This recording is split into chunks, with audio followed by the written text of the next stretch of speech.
जय गुरु जी, शुक्राना गुरु जी, अनंतम अनंतम शुक्राना गुरु जी। ओम नमः शिवाय, शिव जी सदा सहाय। ओम नमः शिवाय, गुरु जी सदा सहाय। गुरु जी के चरणों में कोटि कोटि प्रणाम और सारी संगत जी को जय गुरु जी। संगत जी, आज का सत्संग अमिताभ शास्त्री अंकल जी का है, तो देर ना करते हुए सत्संग को शुरू करते हैं। संगत जी, इसमें अंकल जी बताते हैं, मैं और मेरी पत्नी इंदु चित्तौड़गढ़ और उदयपुर घूमने गए थे। हम गुड़गांव वापस जाते समय राष्ट्रीय राजमार्ग 8 पर गाड़ी चला रहे थे। 6 जनवरी 2008 की सुबह के 10 बज रहे थे। मैं थोड़ी सी ढलान पर एक ट्रक को ओवरटेक कर रहा था। संगत जी, अचानक एक और ट्रक हमारे सामने आ गया। संगत जी, हम 90-100 किलोमीटर प्रति घंटा की रफ्तार से जा रहे थे। 250-300 मीटर की दूरी पर ट्रक लगभग 80-90 किलोमीटर प्रति घंटा की रफ्तार से हमारी ओर आ रहा था। हम मौत का सामना कर रहे थे। जिस ट्रक से हम गुजर रहे थे उसके फिसलने का डर भी था। मैं ना तो अपनी गाड़ी की गति बढ़ा सकता था और ना ही उसे कम कर सकता था। मेरे मन में अनेक विचार कौंध गए। मैंने कभी नहीं सोचा था कि हमारी जीवन की यात्रा इतनी जल्दी समाप्त हो जाएगी। संगत जी, मैंने ऐसा इमेजिन किया मानो हमारी गाड़ी सड़क के किनारे बिखरी पड़ी है। कार की जो दुर्घटना हुई है उसकी औपचारिकता के लिए पुलिस अपना कर्तव्य निभा रही है। हमारे बच्चे और हमारे रिश्तेदार हमारी इस तरह की मौत पर रो रहे हैं। मानो इतनी सारी बातें मैंने इतनी सी देर में इमेजिन कर डाली। तो सोचिए मेरे अंदर कितना डर बना हुआ होगा कि यदि ये दुर्घटना हो जाती तो क्या होता। उस समय मुझे अपने जीवन की कोई चिंता नहीं थी और मैंने गुरुजी को याद किया। मैं इस तरह इंदु की मौत का जिम्मेदार नहीं बनना चाहता था। मैंने मन ही मन कहा। उसी समय आ रहा ट्रक बाईं ओर मुड़ गया और सड़क के किनारे एकमात्र रेतीले स्थान पर जाकर रुक गया और हम सुरक्षित रूप से उसी गति से आगे बढ़े। इंदु भय से कांप रही थी। हम बस इतना कर सकते थे कि गुरुजी को उनके सही समय पर हस्तक्षेप करने के लिए अपने पूरे दिल आत्मा से धन्यवाद कर सकते थे उस समय। यदि वे ना होते तो आज हम ये सत्संग आपसे नहीं शेयर कर पाते। संगत जी, अब मैं आपको बताऊंगा कि कैसे गुरुजी के साथ मेरी जर्नी शुरू हुई थी। 1995 के बाद से कुछ अवसरों पर मैंने गुरुजी के बारे में सुना था, लेकिन उनका आशीर्वाद लेने का अवसर आखिरकार जुलाई 2004 में मेरे एक मित्र कर्नल DS चटर्जी के माध्यम से मुझे मिला था। उस समय तक मैंने 1997 में सेना से समय से पहले सेवानिवृत्ति ले ली थी। मैंने अपनी आखिरी नौकरी छोड़ दी थी और मुझे हैदराबाद से बाहर काम करने के लिए मजबूर किया जा रहा था और मेरे लिए उनकी शर्तों पर काम करना सुविधाजनक नहीं था। उस दिन मेरी कर्नल चटर्जी के साथ लंबी बातचीत हुई, जिन्होंने मुझे गुरुजी की संगत में आने का और उनके आशीर्वाद लेने के लिए कहा। मैं हताश था, इसलिए मैंने इसे आजमाने का फैसला किया। जिज्ञासा और उत्सुकता से, लेकिन फिर भी कुछ आशा के साथ।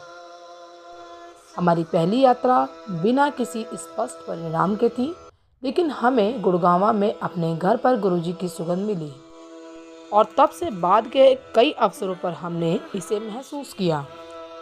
अपनी तीसरी यात्रा में मुझे गुरुजी के निकट बैठने का अवसर मिला।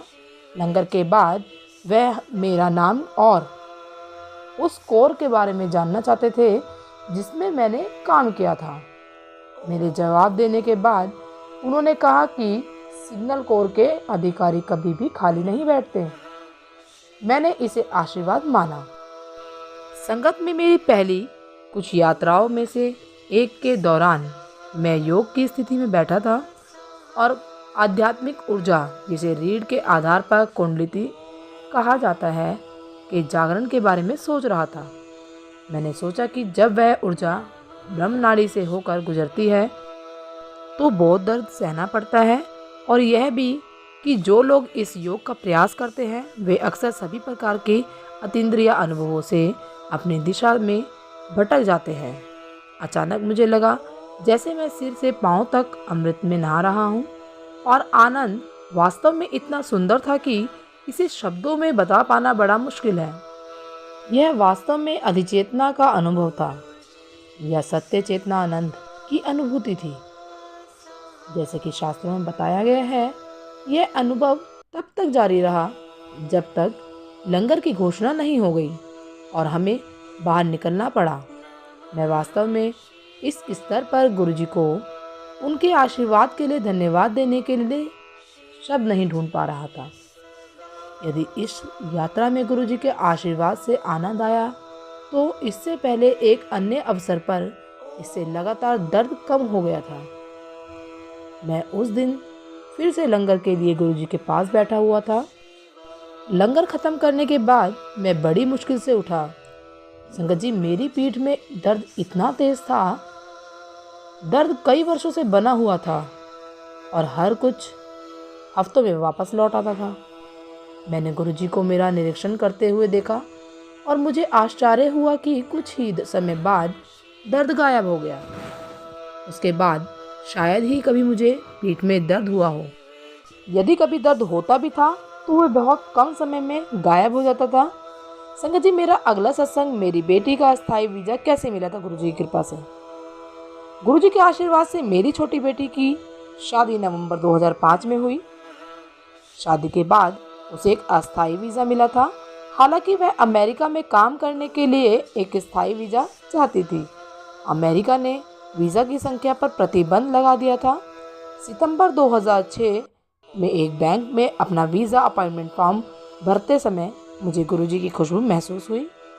मुझे तुरंत पता चल गया कि उन्होंने इस उपक्रम को आशीर्वाद दे दिया है।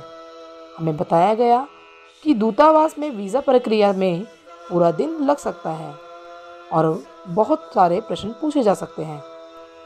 तदनुसार जब मेरी बेटी दूतावास में होगी, तब मैंने कुछ कार्यों को पूरा करने के लिए बंडल बना लिया।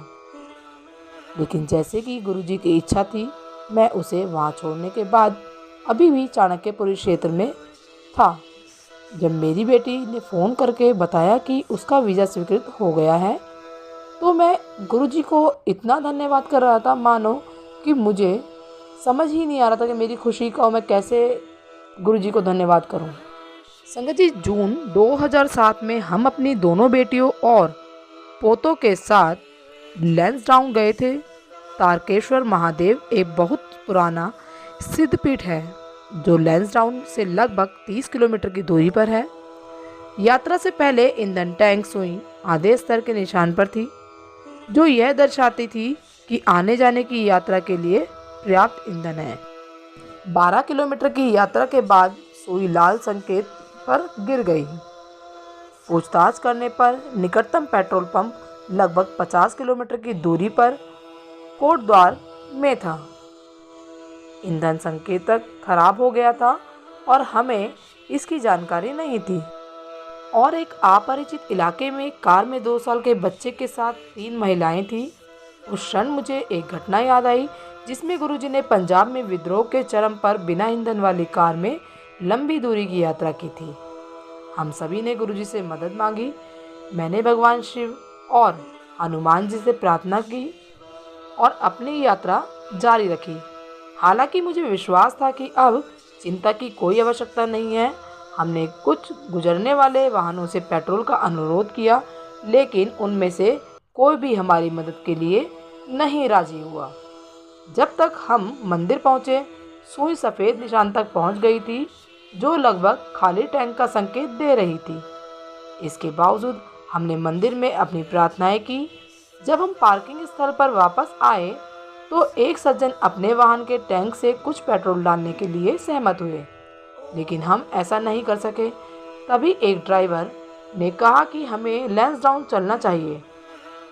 अगर हमारा ईंधन खत्म हो जाता तो वह हमारा पीछा करता और हमें खींचकर शहर तक ले जाता। लेकिन गुरुजी के आशीर्वाद से हम सुरक्षित लैंसडाउन तक पहुंच गए। मैं एक स्थानीय दुकानदार से 5 बोतलों में कुछ पेट्रोल लेने में कामयाब रहा, जो पहाड़ी रास्ते से 40 किलोमीटर दूर कोटद्वार तक पहुंचने के लिए मुश्किल से प्राप्त हुई थी। लेकिन गुरुजी की कृपा से हम अगले दिन कोटद्वार पहुंचे और टैंक भरवा लिया। संगत जी, मेरा अगला सत्संग मीठे प्रसाद के लिए कैसे बुलाया था गुरुजी ने हमें। जून 2008 की एक सुबह मैं गुरुजी को याद कर रहा था। मुझे अचानक याद आया कि पिछले लंगर में असामान्य रूप से कोई मिठाई नहीं थी। दोपहर में मेरी पत्नी, जो कि एक स्कूल प्रिंसिपल है, उनके स्कूल में पहली बार 11वीं कक्षा में प्रवेश हुआ था। मैं दोपहर का भोजन समाप्त करके विश्राम के लिए लेटा ही था कि तभी मेरे दिमाग में बड़ा मंदिर शब्द कौंध गया। कुछ ही मिनटों में मेरा मन बन गया और मैं बड़े मंदिर के लिए निकल पड़ा। मैंने गुरुजी को और गणपति जी को उनकी दया के लिए सम्मानित किया, उन्हें उनके आशीर्वाद के लिए धन्यवाद कहा और कुछ देर तक प्रार्थना की। कार में वापस जाते समय एक सज्जन ने मुझे रोका और कड़ा प्रसाद दिया। शुक्र है मैंने प्रसाद लिया और घर की ओर चल पड़ा। कुछ देर गाड़ी चलाने के बाद मुझे एहसास हुआ कि यह गुरुजी ही थे जिन्होंने मुझे प्रसाद के लिए मंदिर बुलाया था, क्योंकि पहले दिन पिछले लंगर में कोई मिठाई ना खाने के विचार का मेरे मन में आना गुरुजी को पता लग चुका था। इसीलिए उन्होंने बुलाकर मुझे कड़ा प्रसाद दिया। आज हम अपने जीवन का श्रेय गुरुजी की गहन कृपा को देते हैं। उनकी कृपा से सदैव हमारे घर में खुशहाली रहती है और गुरुजी जैसी खुशहाली, जैसे स्वस्थ जीवन हमारे परिवार में दिया है, वैसे ही सभी संगत जी को दीजिएगा। और इन सब के लिए आपका लख लख वारी शुक्राना, अनंतम वारी शुक्राना। जय गुरुजी, शुक्राना गुरुजी, अनंतम अनंतम शुक्राना गुरुजी। संगत जी, यह सत्संग अमिताभ शास्त्री जी, जो कि गुड़गांव से हैं, उनका है। और यदि सत्संग पसंद आया हो तो कृपया सत्संग को लाइक करें, चैनल को सब्सक्राइब करें।